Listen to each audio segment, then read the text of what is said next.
They stole my marriage, my dignity, my future. Please stay with me. As I tell you my story, don't forget to like, share, and subscribe to our channel for your support. Means the world to us. Now back to my story. The elevator chimed softly as it reached the 39th floor of Delacroix Tower, our Manhattan fortress of glass and steel. My heels clicked against marble as I stepped out, balancing a tray from my favorite French patisserie. A sweet surprise for Adrian, my husband of 10 years. 10 years of marriage, and I still believed in surprises. I still believed that little gestures could keep us tethered, even when his eyes had grown distant, even when the warmth between us had cooled. But that evening, something felt different the moment I entered the penthouse. The silence pressed against me. No music drifted from the sound system. No staff moved about, just stillness. Adrian, my voice echoed through the vastness. No answer. I set the tray down, slipped off my heels, and padded quietly down the hallway. That's when I heard it, a sound that didn't belong in my home. A low, breathless laugh, a woman's laugh. The world tilted, even before I opened the door. There he was, Adrian, the golden prince of the Delacroix dynasty, his shirt undone, his tie hanging loose. And sprawled across his lap, lips pressed to his throat, was Juliette Moreau. The tray crashed to the floor, porcelain shattering like my illusions. Adrian looked up, eyes locking with mine. Not guilt, not shock, just calm recognition. "Alina," he said, maddeningly steady. "You weren't supposed to be home yet." Juliette smirked, lipstick smeared. "Awkward," she purred, smoothing her dress. Before I could speak, another voice cut through the air. "Better you found out now." Vivienne Delacroix stepped forward, diamonds glittering like weapons. Her gaze was ice. "You were never meant to carry this family forward. Juliette will give us what you cannot, heirs. A future." Her words landed like blades, cutting into the deepest wound of all. My infertility. Adrian said nothing. Juliette leaned closer. Vivienne smiled. And something inside me shattered, only to harden into steel. The Alina they knew died that night. What rose in her place was something far more dangerous. Morning light spilled across the penthouse, turning its glass walls into mirrors of gold. From the outside, it looked like paradise, polished marble, priceless art, the perfect picture of wealth and power. But beneath that sheen, rot had already spread. I stood before the mirror in my dressing room, adjusting the strap of my silk dress. Red lipstick precise, hair glossy, smile flawless, the kind of smile that lied.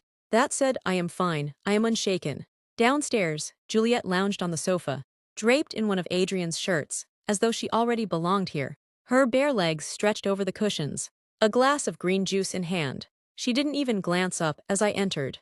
"Adrian prefers the curtains open in the morning," she remarked casually, gesturing at the drawn drapes. "You should have known that by now." My nails bit into my palm, but I moved smoothly across the room. I flung the curtains wide, sunlight spilling in so harshly she squinted. "Better, isn't it?" I asked softly. Her smirk faltered for just a second. A flicker of uncertainty I stored away like treasure. By afternoon, I was trailing behind Vivienne Delacroix at the Hamptons estate. Notebook in hand, the picture of obedience. "The East Wing will be remodeled for Juliette," Vivienne instructed the architects.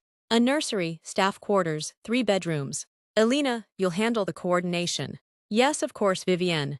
My voice was smooth, steady, servile. She barely looked at me, too busy dreaming of heirs and dynasties. But I wasn't merely writing notes. I was cataloging every indulgence, every reckless decision, proof of greed, proof I could use when the time came. The perfume of lilies drifted through the breakfast room, sweet and cloying. I had arranged them myself that morning, stems perfectly aligned, because if my life was collapsing, at least the flowers would obey. Juliette swept in, silk robe trailing like a banner of victory. She didn't just enter, she performed. Her hand brushed her stomach, her eyes gleamed, and with the staff carefully gathered within earshot, she announced, "I have the most wonderful news. Dr. Rutherford confirmed it yesterday. I'm pregnant, with twins." Gasps broke the silence. Forks clattered against china. Even the butler froze mid-step. I lifted my coffee cup, steady as stone. "Twins," I echoed softly. "How efficient." Her smirk widened, mistaking my calm for surrender.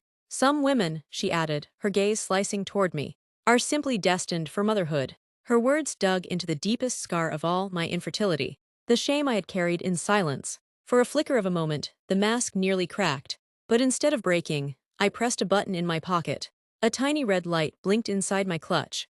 Every poisonous word was being recorded. That evening, Vivienne presided over dinner in the marble hall. chandeliers blazing above us. Juliet sat at Adrian's side, in my chair. She lifted her glass with exaggerated grace, her bracelet clinking as she accidentally tipped her hand. Burgundy wine spilled across the tablecloth, soaking my ivory silk gown. "Oh dear," she gasped, flawless in her pretense. "How clumsy of me. Elena, you really should sit straighter, posture matters so much." Laughter rippled faintly from the far end of the table. Vivienne's lips curved. Adrian didn't even glance at me. I dabbed at the stain, then raised my eyes to Juliet with a smile sharp as glass. "It's fine," I said smoothly. "Some things can't be replaced.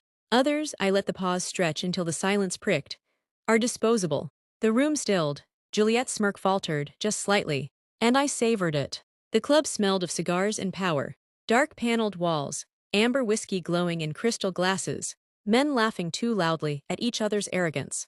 Adrian guided me in, one hand on my back. The picture of a husband, still claiming his wife in public. But the reality, I was invisible. I sat quietly at his side, sipping champagne, my mask flawless. I played my part, the silent wife who smiled at the right moments, laughed softly when expected, and kept her gaze lowered. It was exactly what they all thought of me: furniture, harmless, forgettable. And that was my advantage. By his third glass of scotch, Adrian leaned closer to his friend Charles, careless in his bravado, trading in an old model for a brand new one. He chuckled. "Elena was reliable." "Sure, but Juliet, she's the Ferrari. Sleek fast, and she'll give me heirs, real heirs." The men roared with laughter. Charles slapped him on the back. "Twins, I hear. Impressive. Seems you made the right choice." Adrian raised his glass in pride. "Proof I did. Elena knows her place. That's why she lasted this long." Their laughter echoed around me, each word slicing into old wounds. But my hand slipped casually into my clutch, fingers brushing against the tiny recorder already running. Every word captured, every insult sealed. I lifted my champagne, my smile never wavering. To them, I looked like a woman resigned to her fate, too humiliated to fight back. But beneath the surface, I was calm as ice. They saw weakness. What they missed was strategy. Adrian leaned back in his chair, basking in his friend's approval. He didn't notice the way I studied him, the way my mind twisted his arrogance into ammunition. They thought I was done, but I was only sharpening the blade. At dawn, the penthouse glittered with its usual perfection, marble polished, silver gleaming, but beneath the surface, rot spread like veins. To Adrian and Vivienne, I was the perfect ghost wife. I trailed behind Juliet at fittings, nodded politely at the architects planning nurseries, poured drinks at family dinners. I smiled, quiet and compliant, exactly the way they wanted me. But behind the false wall of my closet, I became something else. I pressed my hand against the wood, and it swung open to reveal my sanctuary, a hidden room where every inch of wall was covered in charts, contracts, bank statements, and names pinned with red thread. A spider's web of secrets. I pulled a folder from the desk. Arthur Morrow's company. Juliet's father. He smiled too brightly at galas, shook hands too desperately. I had already confirmed it. His empire was crumbling, bleeding money faster than he could cover. I drafted a contract dressed as salvation, a partnership that would look like a lifeline. In truth, it was a noose. Once he signed, the Morrows would be mine, and through them, Juliet. A text lit my phone. It was from one of the staff, a maid who had served me loyally long before Juliet slithered into this house. "Mrs. Elena, I have what you asked for. Papers from Madame Vivienne's private desk." I smiled. Later that afternoon, Vivienne called me into her study. She dismissed the servants and fixed me with her diamond-hard eyes. "Leave quietly, Elena, do that, and I'll ensure you're taken care of. A house, a stipend, your dignity intact." I folded my hands calmly. "Of course, Vivienne, I'll consider it." But inside, I laughed. Because hidden in my files now were copies of her secret transfers, millions siphoned quietly from the family trust, evidence that would burn her legacy to ashes. They believed I was obedient, harmless, already discarded. But the truth was simple. I was building my empire in their shadows. And when the time came, I wouldn't just take back my dignity. I'd take everything. Vivienne Delacroix summoned me late in the evening, long after the staff had cleared away the silver and candles. Her study glowed with the warmth of mahogany and firelight. But the woman behind the desk was as cold as steel. She didn't waste time. "You've embarrassed yourself long enough." "Elena," she said, her voice sharp as crystal, "leave quietly, and you'll be compensated. Resist, and you'll regret it." I folded my hands on my lap, the picture of serenity. "Compensated," I repeated softly. A stipend, perhaps. A cottage in the countryside while Juliet moves into my place. Her lips curled. You should be grateful. We're giving you away to save face. I tilted my head, studying her. The woman who had ruled this family like a queen. Untouchable and feared. Yet I saw the faintest crack, the calculation behind her eyes, the urgency in her demand. Vivienne, I said, my smile slow and deliberate. You've siphoned millions from the Delacroix trust into offshore accounts. I imagine Adrian doesn't know, nor the board. Her eyes flickered. For just a heartbeat, her perfect mask faltered. I leaned forward, voice low.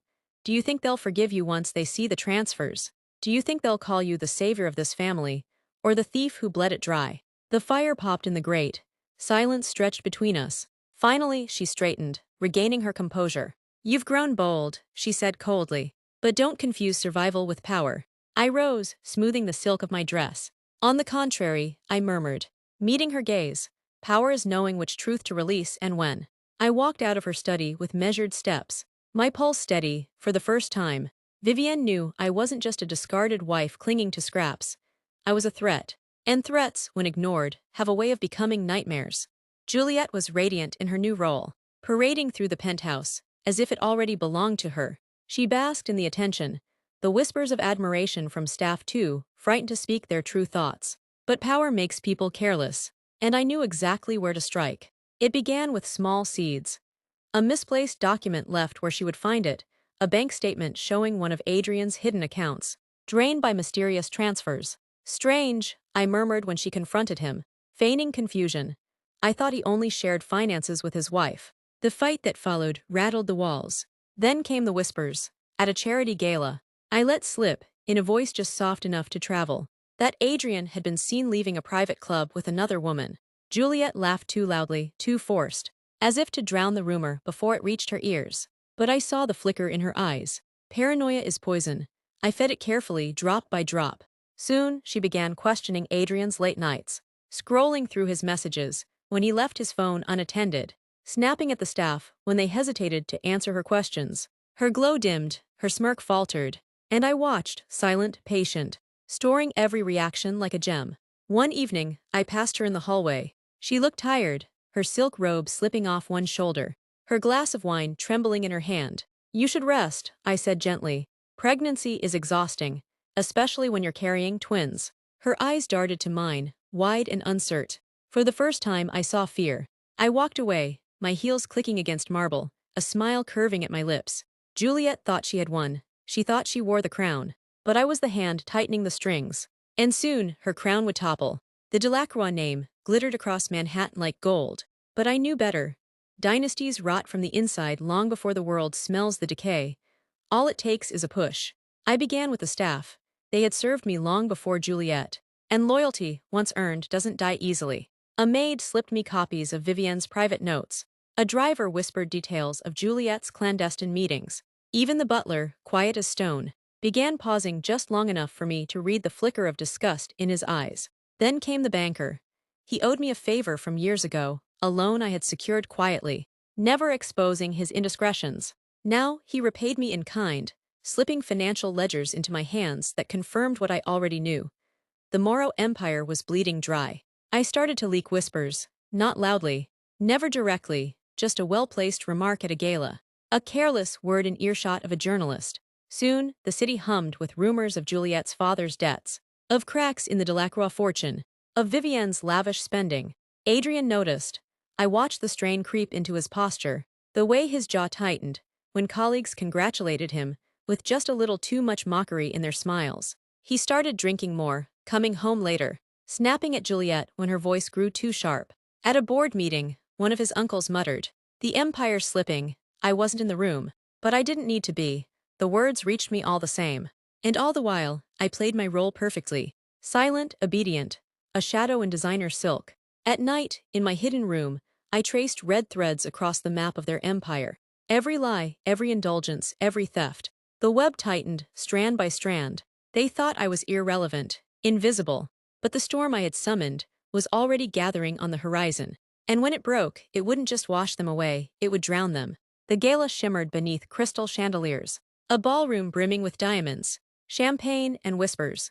It was supposed to be Adrian's moment of triumph, his public presentation of Juliet as the new jewel of the Delacroix dynasty. I stood at the edge of the crowd, flawless in emerald silk, my mask radiant.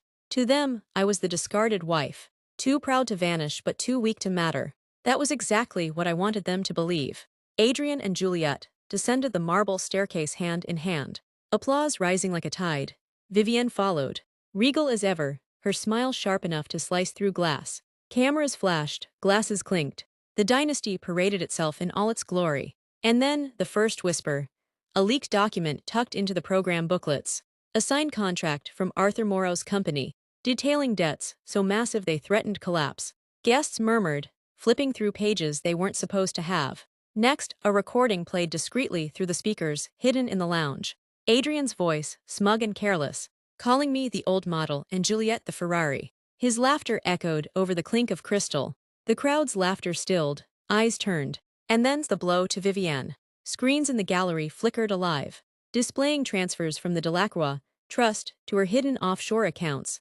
Numbers glowed in cruel clarity. Millions stolen, siphoned under her watch. The ballroom erupted into chaos. Guests whispered, journalists scribbled. Investors stormed out.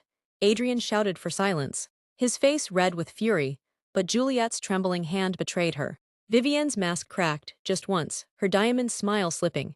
I remained still, sipping my champagne. The chaos swirled around me, but no one looked my way. They were too busy watching the Delacroix empire collapse under its own weight. For years they had mocked me, dismissed me, discarded me, but tonight they burned. And I watched with a smile. The penthouse was no longer a fortress. It was a ruin draped in silk. Reporters camped at the gates. Investors pulled out, and the Delacroix name, once gold, now tasted of ash. Adrian found me in the study, the same room where I had first seen him with Juliet. His eyes were bloodshot, his tie loose, his composure gone. You did this, he snarled, voice ragged. You destroyed me. I turned from the window slowly, glass of wine in hand, and met his gaze with calm precision. No, Adrian, you destroyed yourself. I just held up the mirror. He took a step closer, fists clenched. You'll regret this. I laughed softly, the sound sharp as broken glass. Regret? I gave you 10 years of loyalty, of love, of blind faith. You repaid me with betrayal. Do you really think there's anything left for me to regret? His mouth opened, but no words came. Behind him, Juliet's voice carried faintly down the hall, shrill. Panicked, blaming him for the empire's collapse. Vivienne had vanished from the city. Her name dragged through courtrooms. The dynasty had rotted from the inside, just as I knew it would. I stepped closer, lowering my voice until it cut like ice. You thought you could discard me, that I was weak, that I would crumble. My lips curved in a slow, dangerous smile. But the Alina you knew died the night I saw you with her. The woman standing before you now. She doesn't beg, she doesn't break, and she doesn't lose. I set the glass down, my heels clicking against the marble as I walked past him. At the doorway, I paused just long enough to finish it. You stole my marriage, my dignity, my future, but in the end, Adrian. I glanced back, my eyes colder than steel. I took everything that mattered. And then I left, the sound of Juliet's shouting echoing behind me, Adrian sinking into silence, and the Delacroix empire crumbling in my wake. I didn't just survive. I conquered. Months later, Manhattan moved on. Scandals burned fast in the city. One week it was the Delacroix empire. The next it was another dynasty, crumbling under its own excess. But some wounds don't fade as quickly. I stood on the balcony of my new apartment, overlooking Central Park. It wasn't the tallest tower or the grandest address, but it was mine. Every inch of it bought not with Adrian's name or Vivienne's fortune, but with my own precision, my own schemes, my own survival. The tabloids had feasted on the Delacroix downfall. Juliet Morrow vanishes amid financial scandal. Vivienne Delacroix, facing federal investigation. Adrian Delacroix, from golden prince to fallen heir. Their photos were splashed across glossy covers, their shame dissected by strangers. And me, they barely mentioned me at all. At most, a footnote. The discarded wife who slipped quietly into the night. That anonymity was my crown. While they burned in the spotlight, I thrived in the shadows. My investments multiplied. My network grew. And the men and women who once dismissed me now sought my counsel, not knowing just how sharp my smile could be. One evening, as the city lights shimmered below, I pulled a small velvet box from my drawer. Inside was my wedding band, a perfect circle of gold, once a symbol of devotion, now a relic of my naivete. I slipped it onto the railing, let it catch the glow of the streetlights one last time, then nudged it gently over the edge. It fell without a sound, swallowed by the night. I turned back into my apartment, heels clicking against polished wood. The woman who once believed in love had died. The woman who lived now believed in power, in dignity, in never kneeling again. They stole my marriage.